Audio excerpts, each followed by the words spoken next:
Tu regardes autour de toi et tu te sens en retard. D'autres ont une voiture, une maison, un salaire à 5 chiffres. Et toi, tu te demandes si tu es en train d'échouer. Bienvenue dans un piège silencieux, sournois, qui détruit ton rapport à l'argent, ta confiance, ta foi et ton avenir.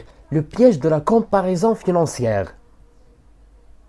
D'abord, il faut savoir que la comparaison commence tôt, dès l'enfance. On nous apprend à nous comparer. À l'école, qui a les meilleures notes? À l'université, qui a le meilleur stage? Au travail, qui gagne le plus? Mais cette mentalité crée une addiction malsaine à l'image des autres. On arrête de se demander, suis-je sur le bon chemin? Pour penser pourquoi je n'ai pas ce qu'il a. Et si tu découvrais que cette comparaison est en réalité une illusion manipulée, reste avec moi. Alors l'illusion des réseaux sociaux, sur Instagram, TikTok, YouTube, etc. Tout le monde affiche ses réussites. Voiture de luxe, vacances à Dubaï, montre à 10 000 euros. Mais personne ne te montre les dettes, les crises d'angoisse ou le vide intérieur. Tu compares ta réalité brute à leur illusion filtrée. Tu ne vois pas le parcours, seulement le résultat. Et cette comparaison te pousse à te sentir pauvre, même si tu ne l'es pas. Tu crois que tu es fauché, peut-être que tu es juste victime d'une perception volée. Écoute bien ce qui suit.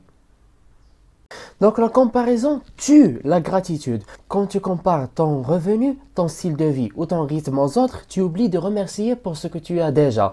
Et la gratitude est le moteur de l'abondance. Un cœur plein de jalousie ne peut pas contenir de la bénédiction. Mais un cœur rempli de reconnaissance attire encore plus de bien. Et si je te disais que cette simple prise de conscience peut changer ton rapport à l'argent à jamais?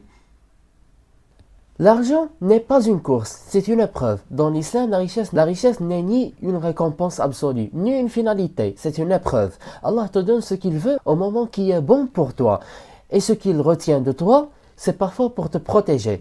Alors pourquoi comparer ton épreuve à celle d'un autre? Tu ignores ce que cette richesse a détruit chez lui. Tu ignores ce que ta pauvreté t'a sauvé de vivre.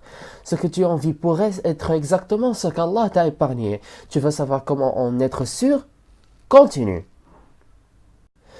Donc la seule comparaison qui t'est bénéfique, il n'y a qu'un seul type de comparaison autorisée et bénéfique. Comparer ton aujourd'hui à ton hier.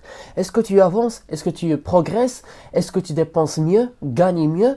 Donnes plus? C'est cette comparaison intérieure qui mène au succès durable. Les autres, elles mènent au doute, à l'orgueil ou à la dépression.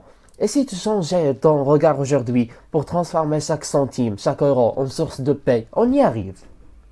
Alors le plan pour sortir du piège. Voici 3 actions concrètes à appliquer dès aujourd'hui. Premièrement, désactive les déclencheurs. Unfollow les comptes qui déclenchent ta jalousie. Deuxièmement, note chaque jour 3 bénédictions financières, même si c'est juste une pièce que tu as trouvée.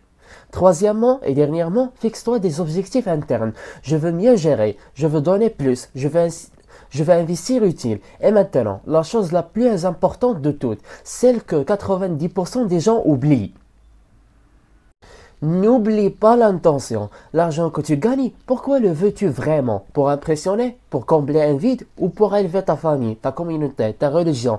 Réajuste ton intention. L'argent est un outil, pas une identité, pas une valeur. Ce qui fait ta richesse, c'est ce que tu construis avec, pas ce que tu montres aux autres. En guise de conclusion, ne laisse pas les autres définir ce qu'est la réussite pour toi. Ce qu'est la réussite pour toi. Reprends le contrôle, sois reconnaissant, progresse lentement et surtout ne tombe plus dans le piège de la comparaison financière. Ce n'est pas celui qui a le plus qui est riche, c'est celui qui se satisfait du peu avec un cœur apaisé. Abonne-toi si tu veux des vérités comme celle-ci et partage cette vidéo à quelqu'un qui se compare trop, ça pourrait le sauver. Et je m'interroge, comment tu intéresses à ce contenu sans que tu aies une vidéo précédente dont on parle de la psychologie de l'argent?